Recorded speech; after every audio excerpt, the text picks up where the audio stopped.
The second coming of Christ iprogram yakanangana nekudzoka kwaJesu Kristu. Idi Jesus is coming again. Asi mukati meBhayibheri zvinoita sekunge paachauya tinenge tisiri kumachechi, tinenge tiri kudzimba, kumabasa, kuminda nekumwe kwakadaro. Muprogramu inoyi ndina mukoma Gift Rodzi tati timboteera kudzimba kwatinoswera. Ichokwadi chiri kutaurwa naCaston Betera. Jesu haazouyi tiri kuchechi kana panzvimbo dzekunamatira. Achauya tiri kwatinoswera kwakasiyana siyana. Ikoko kwacho kwatinoraramira. Kungaa kumabasa, kuzvikoro, kudzimba. Ndosaka tati muchirongwa chinechi titenderei timbozotandarira ikoko kwamunoswera, kwamunoraramira. Mustudio nhasi tina Shailet Chakabveyo ndiye ari kutiisira musign language. Mukoma Givi, kwatisai vateereri. Vateereri, tinokuchingamidzai kuchirongwa The Second Coming of Christ. Nhasi tateera kumaraini ikoko kwamuri nechidzidzo chekuti kukudza vabereki part 2. Kukudza vabereki part 2. Mukoma, batsirai vanhu vasina kunzwa chidzidzo part 1. Pfungwa dzakangobuda imomo in summary. Kukudza vabereki part 1. Ndimwari ari kurayira zvinezvi. Mwari anoti vana vanofanira kukudza vabereki. Zvichireva izvo kuti kuremekedza ndo chinhu chekutanga chinowanikwa pakukudza. Kuteerera mune zvinhu zvakanaka, of course, zvisingapikise mirayiro yaMwari. Nekuitirawo vabereki zvinhu zvakanaka zvavasingagone, chero muzvikwanisiro zveupenyu chaizvo, kana kungovewo navo makagara muchikurukura. Tukabudazve pfungwa dzekuti vana vanofanira kuzvininipisa kuvabereki. Zvisho mubereki dzimwe nguva anogona kukanganisa, but kana akanganisa, iwe semwana une maruramiriro ekuzvininipisa. Pakanzi mwana haafaniri kutuka mubereki.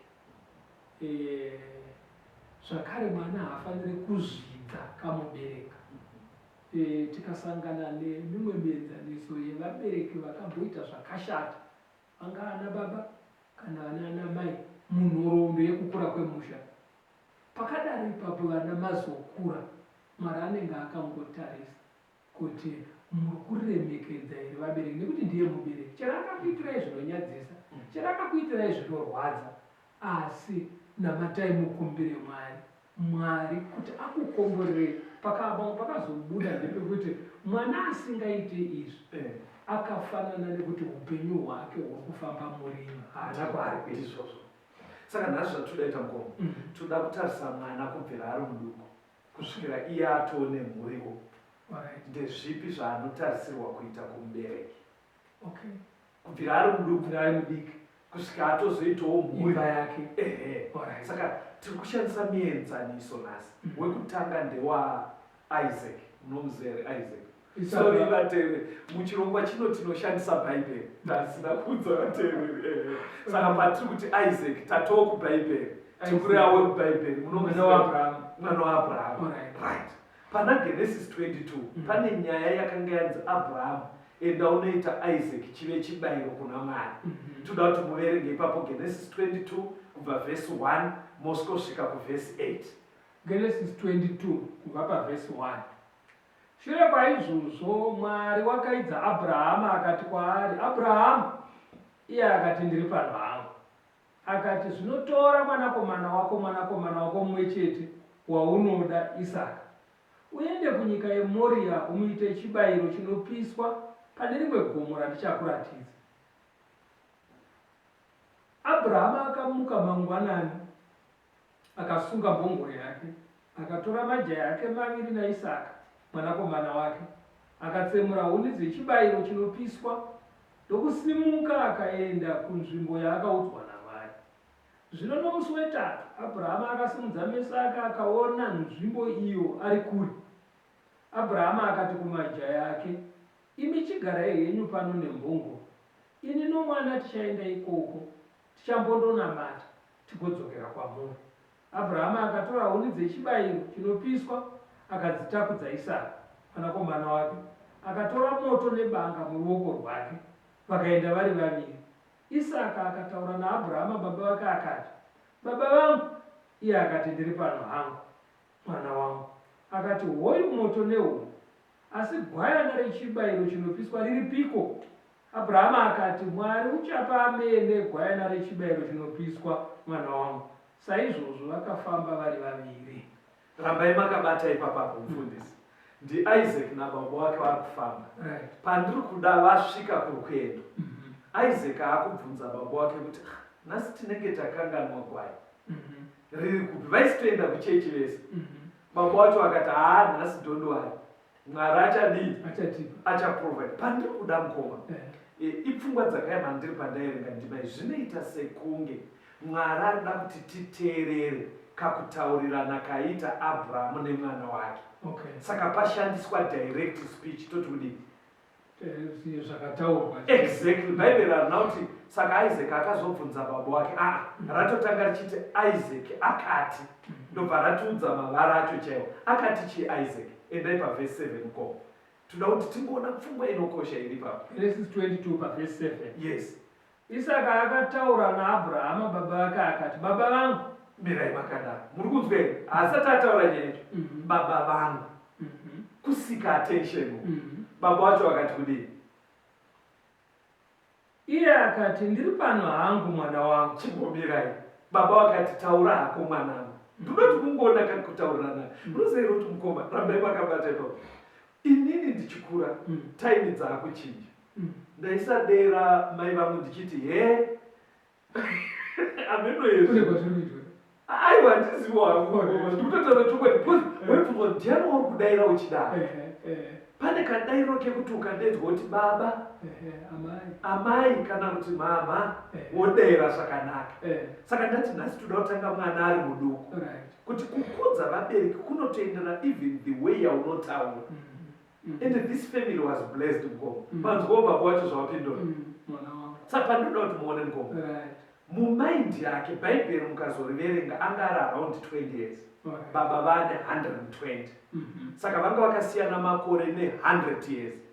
Saka maindi emunhu ane 20 neane 120 hadziwo nezvakafanana. Saka iye ari kuti no, kuchechi tinoseenda mudaro, tasiya chinhu chakakosha, hatina gwai. Baba ndobva wapindura achiti, don't worry, nhasi gwai ririko, Mwari achatipa. Unozwa kumaindi ne20 years ka urikupindura rafu. Urikupindura because anototi indofunga ndanatsa ndakuyeuchidzai mondipindura rafu. Mumaindi yechidiki ka irafu.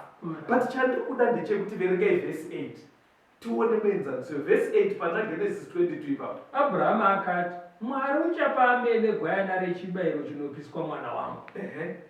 Saizvozvo vakafamba vari vaviri. Ndopandiri kuda. Pari kunzi saizvozvo vakafamba vari vaviri. Bhaibheri kudaidza kutorwa kuti nyaya yacho yatopera. Ruda kutedza kurotika kunyange zvisiri kumeka sense kuna Isaac. But haana kuti chinhu chekuti vachinetsana murwendo. Kuti ezvo muri kundiignwa ndikukwekudza chinhu chakakosha but muri kundipindura rafu. Bhaibheri kutoti saizvozvo vakafamba vari kuratidza kuti atogashira. Pakaramba paine ugare pakati pavo. Chatibatsirai mukoma panyaya yegeneration gap mbo. Zvinoita kunge zvinonzika hazvichagoneke kuti vanhu vafambe vari 2 ane 20 years naane 60. Even mukatotarisa kugara muchechi, zvinoita kunge zvinonzi havagona kugara bench 1.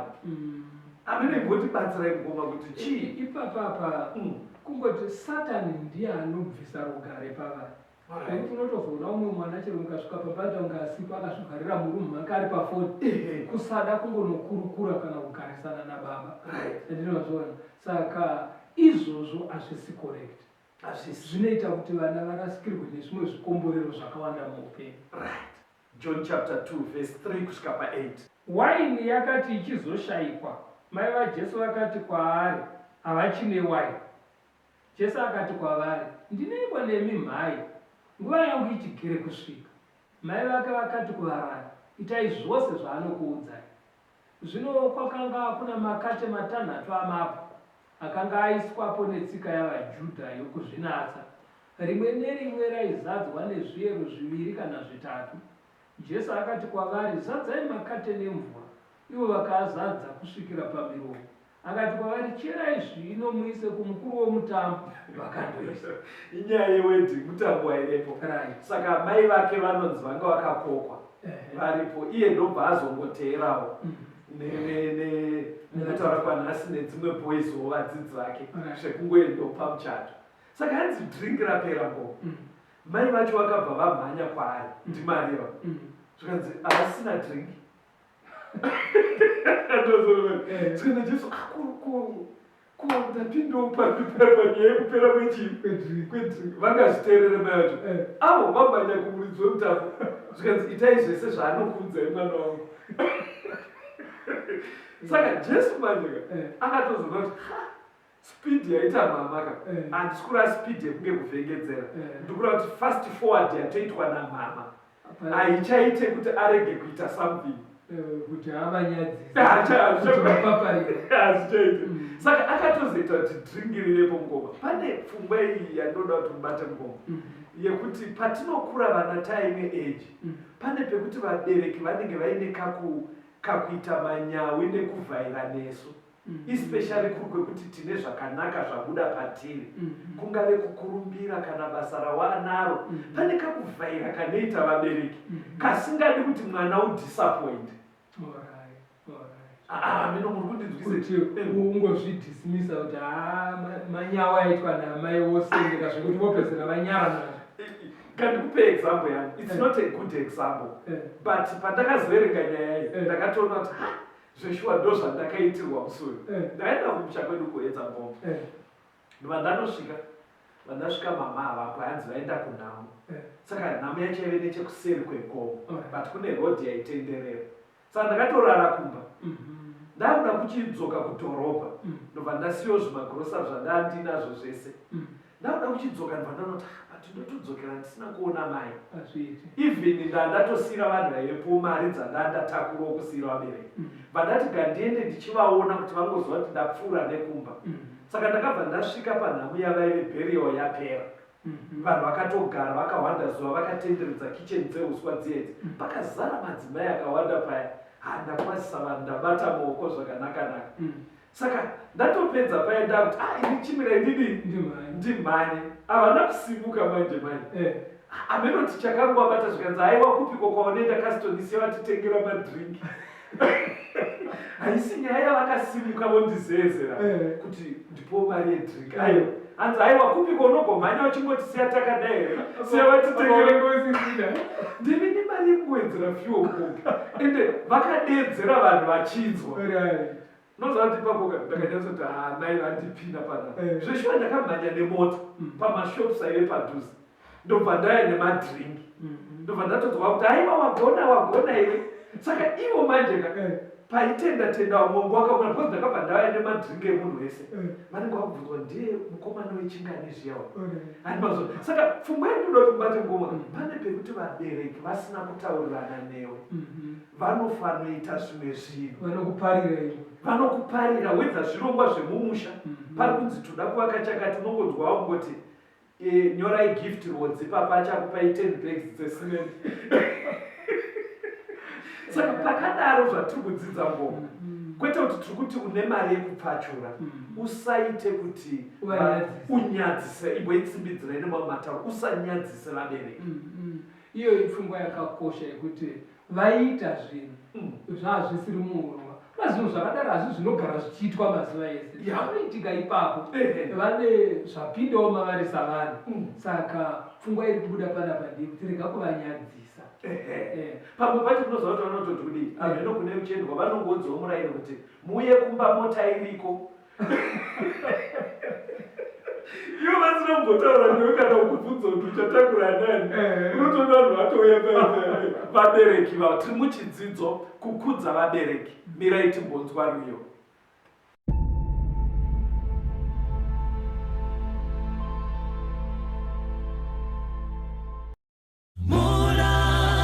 Mkuru uripo wemutsandie Jesu anofarisa varombo, inzwa izwi ra Jesu zita rake litendwe, zita rake likuzwe, zita rake liimbwe.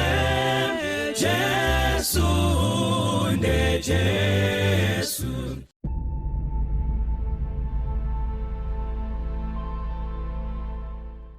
Kukudza vabereki part 2 ndo chidzidzo chedu mukoma.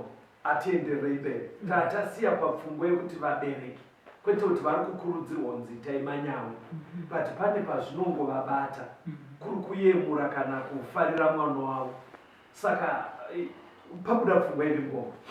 Pabuda pfungwa yekuti pamwe pacho vanokuitira zvongo usina kuroka. Chero uchiona kuti zvine kakumanikidza kazvinoita hazvitika mazina ese ndiwoyo musi wacho iwoyo chete. Saka hanzi ingovaitira vafare mumazuva eutana hwavo. Thank you. Then tauda kuona Jesu ye tikumutedza akufa iye ndiye akatanga kufa maindobva wasararo vapenyu ari pamuchinjiko pana John 19 verse 25 to 27. John 19 verse 25. Zvino pamuchinjikwa waJesu pakanga pamire mai vake nomunun'una wamai vake Maria mukadzi waKlopasi naMaria Magdalene. Zvino Jesu akati achiona mai vake nomudzidzi waaida amirepo, akati kuna mai vake, mai, tarirai mwanakomana wenyu. Ipapo akati kumudzidzi, tarira mai vako. Kubva panguva iyo mudzidzi akavatora akavaisa kumba kwake. NdiJesu akufa. Saka pamuchinjiko akabva ona chimiro chachiripo chisina kunaka. Ndobva akutoudza mai vake zvikanzoonai ndo magumo emwana wenyaya.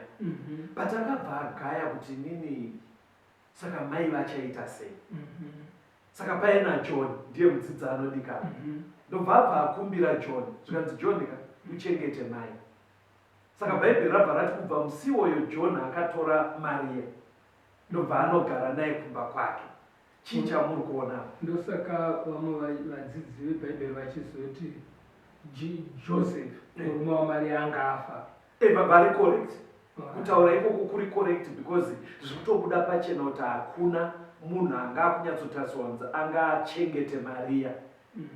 Handiri mazvoonaka. Saka kutonzi John utore mai uvachengete kutoratidza chimiro ichocho. Vadzidzi veBhaibheri ipapo pfungwa iyoyo iri correct. Saka imwe pfungwa iri kubuda iri kutsimbidzirwa apa ndeyekuti vabereki kana vakura vanoda kuchengetwa nevana. Because simba rinenge raakupera, havachagona kuzviriritira. Saka panodawo kuti vana vasimuke vapinde pagepwiro. Besides kuti vana mukoma, vana ndo vari kuita.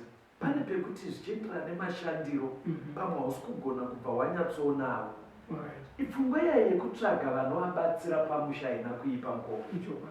Kuti mai vakura handiti simba rashoma, havachagone kuita gadheni, asi mbudzi dzavo vanani, mombe vanadzo. Unovatsvagira anovabatsira kuona zvipfuyo negadheni racho. Pane kuti vanhu vemuraini vaite majute ekunoona kuti tavabatidzira moto vadyera, hachisi chinhu chakanaka iwe uri mupenyu.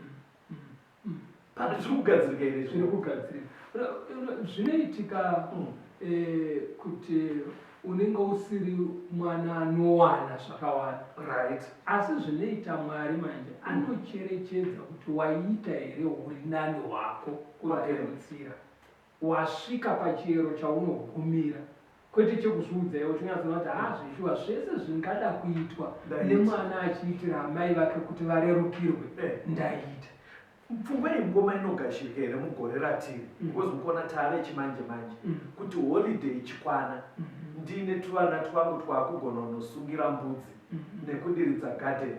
Zvinogashirika here hameno pamwe mitemo yemazuva ano ichada kuti holiday yaya vanhu vasiri kuchikoro vanogona here kumboenda kuna gogo vonoita 2 weeks vachivabatsira. Ipapo ndopanotaura kuti vanhu vanochityira uroi umai vanenge vakuroya vana kudya vakazocheva vana ava ndakava kumarera nekutambudzika kwese titadza kuvadya vachiri vadiki asi tozovadya saka unoona madambudziko anobva atanga because kukura kwemunhu ateerera kukutoreva kuchinja kwefesi neganda rekumeso saka kusviba kwaakuita mubereki nekuunyana hakusi uroyi kukura. Pane vamwe manje vanoita chitsotsi chingoma holiday chikwana anobva anzi vangadai vauya manje ari kuita maextra lesson handitika holiday inoteera obva vanzi maiwe ndo patinenge tichiita kaurongwa hwekuchechi uya inoteera yacho yaDhisemba anobva anzi maiwe vangadai vauya manje vari kuperekedza muchato zvekuti unonyatsoona kuti muroora haasi kuda nevana kuti vaende kunobatsira amweni. Aiwa vateereri vakutoziva zvandikutaura ufa ndingataure zvekuti mwana anoperekedza muchato ere ngoma inyaya inobva kumuroora kanengoma oraitauraitizitaura mukana makaroorana kamunobatsirana haikona kupomera mukadzi wako aurerana nyamari vananga vamboendawo tinegepira toda kuti tibatsire mai vakora saka pfungwa iyoyo kutonzi patakatanga pamutemo ineguru hanzi zvinhu zvine incentive ngoma mwari anokupa upenyu hurefu hachisi chinhu chinongotaurwa naMwari from nowhere because Mwari paanotusaita upombwe anobva angomira usabe omira but pakunzi kunza baba namai anobva ati kuti mazuva ako ave mazhinji. Saka kuti ipapa ikoko kusaita zvinhu izvozvo kunotokamura zvikomborero chero nepavana ivavo uri kukamura zvikomborero because Mwari ari kutarisira kuti iwe uri kubasa but iholiday vana vako havana zvavari kuita vaitonovaraidza gogo vaitonoita nyaya nasekuru vodiridza garden vosodzokawo saka zvese izvozvo Mwari ari consent nazvo. Ngatichionai pamwe panoshandiswa nevanhu kuti havasisina kodzero yekuchengeta vabereki. Genesis 2 verse 24. Genesis 2 pavhesi ya24 naizvozvo munhu unofanira kusiya baba vake namai vake anamatire mukadzi wake vave nyama imwe. Vhesi ingoma iri kutsanangura panoitika marriage kana kuti muchato. Hanzi munhu wechirume ngaachisiya baba wake namai vake anamatire mukadzi wake vave nyama imwe chete. Aiwa vhesi risiriyo kusiya kuri kutaurwa apa. Aiwa ndakutora vhesi risiriyo ndatoti riverengei tibatsirane nevateereri kuti riri kuti tichiregere kuchengeta vabereki. Tinototi mutibatsiro kuti rinorevei vhesi harisi kureva kuti vasiye zvekuti ivo vari kubhowera kuenda bhuruwayo mukanganwa nezvavo zvinotaurwa nevhesi riri kuti kudii kusiya ndekwekuti kana muchironga zvemumba menyu munogara pasi iwewe namaibetera muchironga toda kuti tivake imba yatiri kuvaka inoenderana nemari dzedu ngatiisei ine mabedroom 2 muchironga kwete kuti iwo unovirirwa kana kusvika kuma10 wakagara nambuya betera muri kuronga vakaimba yakakura inokwana vanhu vese mubva ikoko wakuzouya usikoudza mukadzi wako aya vabereki pakadaro vari kunzi ngavachibva nekuti ndatanga asi kana vabva mudare renyu rekuronga hazvirevo kuti vabviswa pakudya pakudya ngavadye pakupfeka nemagumbeze ngavapfeke. Saka statement yekuti kana vakatadza kuronga upenyu hwavo please ngavandisiyo ndakumboronga hwangu nevanhu vangu riri sei statement iyi akatadza kuronga iwo handiti kuti usvike pauri ipapo uzogona kuronga ndotaurai navo ngoma statement iro riri kumonistirike rinoita kunge zvinonzika wakati vabereki veduka pane pavakatotadza kusvika pakuunganidza chazvopfuma vachitiendesa kuchikoro nekutiriritira nekutishingairira ivo waakuzvigona nekuti misengo yako yarerutswa nekuti vakakugadzirira pekutangira pari nani saka kutaura kwakadaro kutuka kune kushora shuwa ngoma. Saka pfungwa yabuda kubvira Isaac ari jaya kudza vabereki wati kurei kudza vabereki even vachiita manyawi newe ivo vacho pamwe baba vafa kana kuti mai vafa pasara parent one make sure kuti iri kuraramawo zviri nani zvinoenderana nekugona kwako then tasvika pakuti watione mhuri yako ine mademands ayo still vabereki vanoda kuchengetwa nekukudzwa tauda kumboona kuti tikasadaro munzwe language yebhaibheri pana Muparidzi 6 verse 3. Muparidzi 6 pavhesi ya 3. Yes, tinzwe kuti bhaibheri rinoti kudii, chimiro chekuti mubereki ari kuita kunge asina anomucheuka.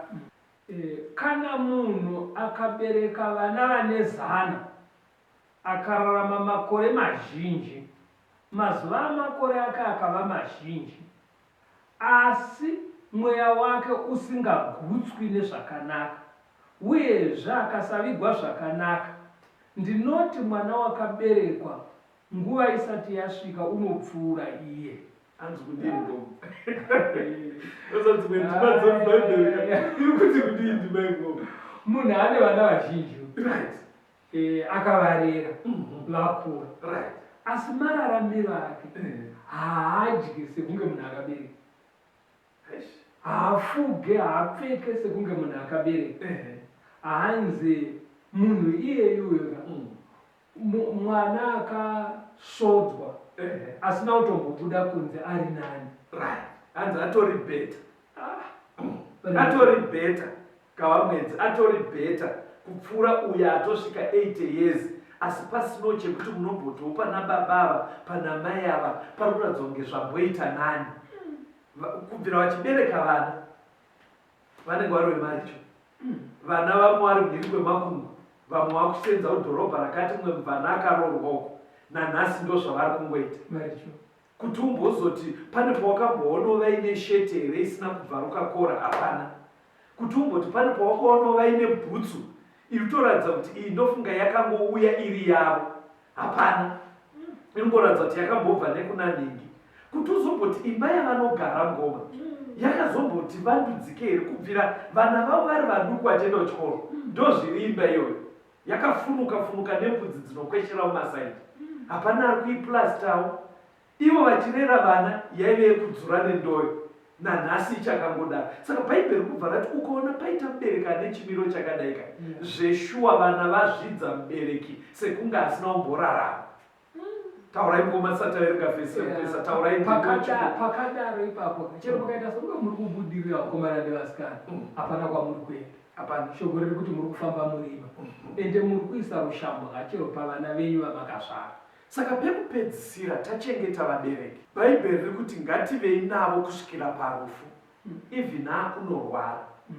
Mubereki zvichienderana nekuwana kwedu anoda decent burial ngoma. Apa musaconfuse sekunge tiri kuti vakafa vanoziva. Very good ngoma. Inzwai zvinotaura pana Genesis 25 verse 8 na 9. Genesis 25 pavhesi ya 8.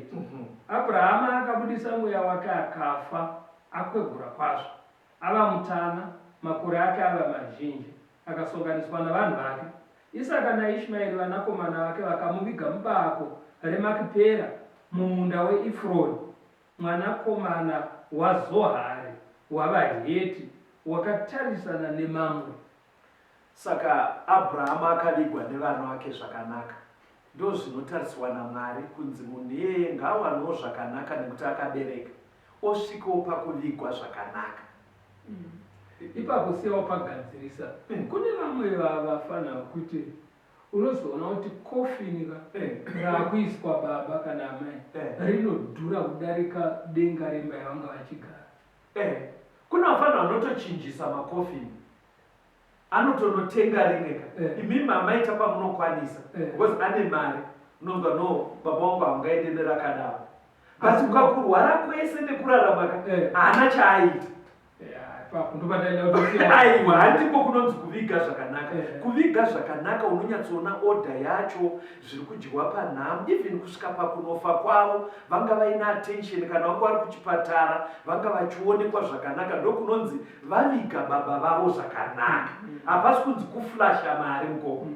Onekai vateereri ndivape phone number kuti vagopinda mumalinks edu. Tinotenda vateereri, Mwari ngaakuchengetei, akutungamirirei, tisangane muchikamu chinotevera. Shandisai nhamba dzinoti 0717 091 615, 0717 091 615, kana kuti 0775 90 9095 0775 909095 Mwari akukomborerei. Tungamire mukati mezviedzo mananda andibata ndimwedo domboni wikende ndimwemo otungamire tenzini tungamire